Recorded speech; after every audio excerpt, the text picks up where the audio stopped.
Hey guys, this is Punisher911 and this is my review on APOX. Now APOX is a real-time strategy game with a bit of a post-apocalyptic feel to it, and to quote directly from the game's description, includes gameplay concepts from first-person shooters.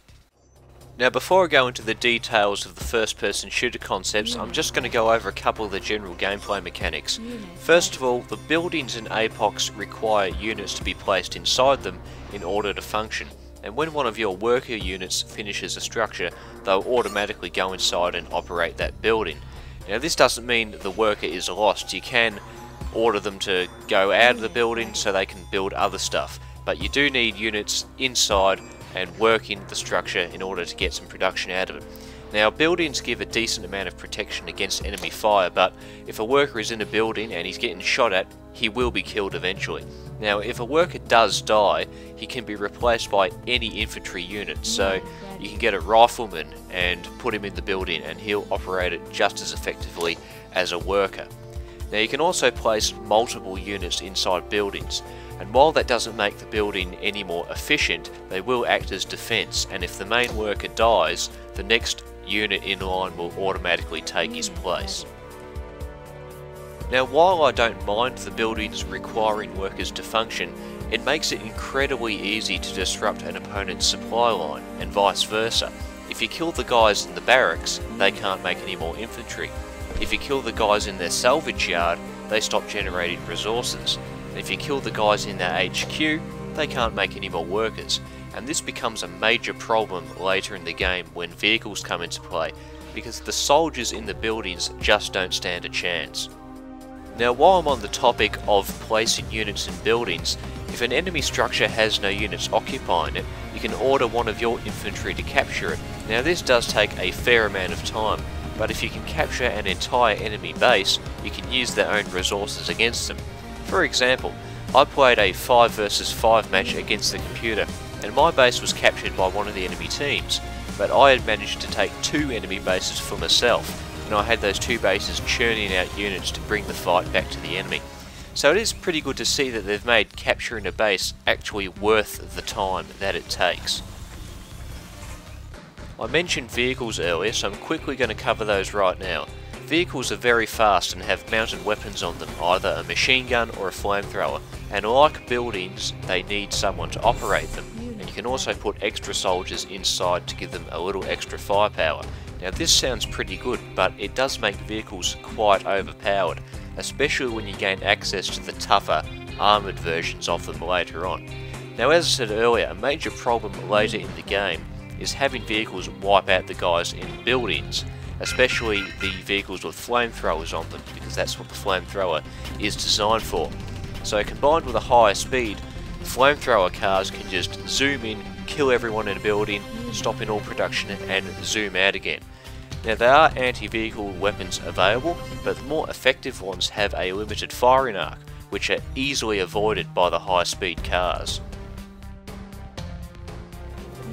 So let's take a look at these first-person shooter concepts. Now the first FPS concept I want to talk about is your infantry's ability to pick up weapons from the battlefield.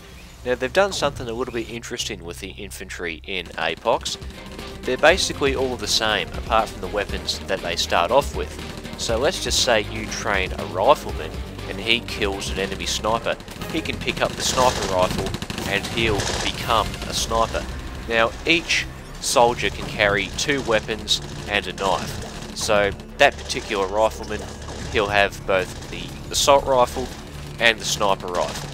And whichever one that he has equipped at the time, that's what he'll be classed as. So even though you trained him as a rifleman, if he has the sniper rifle equipped, he'll show up as a sniper. Unfortunately, this feature is let down a little bit by the fact that some of the units seem to think that they know what's best, and will sometimes ignore your commands to change weapons. For example, I had 3 RPG soldiers who picked up some machine guns from the previous battle, and the enemy had a few vehicles heading toward them, so I told them to switch to the RPGs and target one of the enemy cars. But instead they stuck to the machine guns rather than switching. Now I still won the battle, but I suffered losses that could have been avoided because those RPG soldiers just didn't swap the weapons when I told them to. Now I thought I could get around this by dropping the weapons that I didn't want, but as soon as one soldier drops a weapon, someone else picks it up and starts using it again. And I thought there may have been some sort of auto pickup setting in the options menu that you could turn on and off, but as far as I know there doesn't seem to be any way to prevent them automatically picking up weapons and using them whenever they like. Ultimately, this was one concept that I was really interested in, but unfortunately it is let down by some annoying behaviour and a lack of control over it. The second FPS concept is all of your units have a limited amount of ammunition, and your soldiers will trade ammo between themselves to keep the ammo levels of everyone nearby balanced, and they can also pick up ammo dropped by fallen soldiers. And if one soldier picks up an abundance of ammunition, and his buddies around him won't have as much, he'll automatically pass that around just to keep everyone balanced rather than hogging it all, which is quite good. Sometimes the ammo sharing can get a little bit weird, like the time I built a defense bunker and I had two snipers standing nearby, and for some reason they started giving ammo to the bunker and then the bunker started passing it straight back to them. I'm not quite sure why that happened, as neither party gained any real benefit from that, but in short, the limited ammo is quite a good feature and the ammo sharing functions quite well in the game.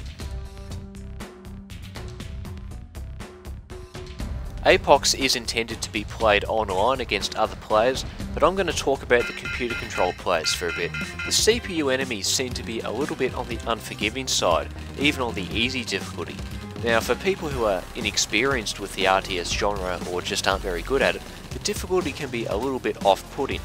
For example, when I was working out what was what in the game, I played against a single CPU opponent, and by the time I trained a couple of riflemen and started looking around the map, the enemy already had a couple of snipers shooting my guys and mortar troops shelling the base. Then they brought in some flamethrower guys and it was over pretty quickly.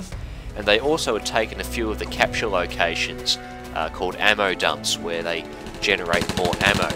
And that was before I even knew the ammo dumps were even there. So they had an advantage pretty much from the start of the game by having additional ammo. And this game certainly isn't for people who like to use the turtling strategy, because you really need to get your units out there, capturing locations and taking the fight to the enemy. The sooner the better, because if you're not fighting them, they're not spending their resources against you, they're just building up, getting more powerful units. If you're fighting them, they have to keep using resources, and that slows their advance down quite a bit. Unfortunately, this still doesn't help in team games against CPU opponents, because they just swarm your base before you can really do anything. A good example of this was during a 3 versus 3 match. I got a few of my guys together to attack one of the enemy bases, and before I knew it, I had RPG troops hitting me on one front, mortar troops shelling my base, and machine gunners and flamethrower troops hitting me on another front. And this was from the 3 different enemy teams. And given that producing units takes quite a bit of time in APOX, there was no real chance to fight back. I just got swarmed and it was game over. Now, as I said earlier, APOX is intended to be played online, and this becomes quite obvious when you have to log on to a server before you can even play the single player stuff. Even the tutorials require you to log in. Now, I'm not certain how many servers there are in total, but I can pick up around about 6, and from what I can see there are US servers, UK servers and German servers. And I don't have any trouble in terms of lag, but I know some people with more unstable internet connections do have trouble playing APOX due to the forced logging in to a server to play the game. One final thing that I think is a little bit silly is the fact that you have to unlock most of the maps in the game. You only start with a small handful of maps to play on when you first start the game. I think it's around about 17, and you have to unlock the rest by playing online. Now, if a host is running a map that you haven't unlocked, you can still play it, fortunately. But if you want to host yourself, or just have a bash on single player, you've got to unlock it first by playing online. And I think that's a little bit unnecessary. So what's the final verdict on APOX? It has some good concepts and ideas that are unfortunately let down by some annoying implementation. Now, I'll admit, the only reason I noticed this game was because it said FPS concepts in an RTS game. So while APOX fell a little bit short on the technical side of things, I think the ideas and concepts should be explored in future titles, because if they were done right, I think they could have a really good game on their hands. Now APOX is about $15 on Steam. Is it worth it? I can't say. I can't recommend the game, but I also can't condemn it. I've got a very neutral opinion on this one. When I think about it, I did play this game more when I was reviewing it, gathering footage and seeing the technical side of the game and whatnot. I played it more when I was reviewing it than I did when I was just playing it as a game, so that might tell you something. But I do recommend that you at least check out some other people's reviews of this, because I have seen some extremely positive reviews really praising this game, and I've also seen some very harsh and heavy criticisms of it. So that's my advice. Go look at other reviews if you're interested in this game but aren't sure about it.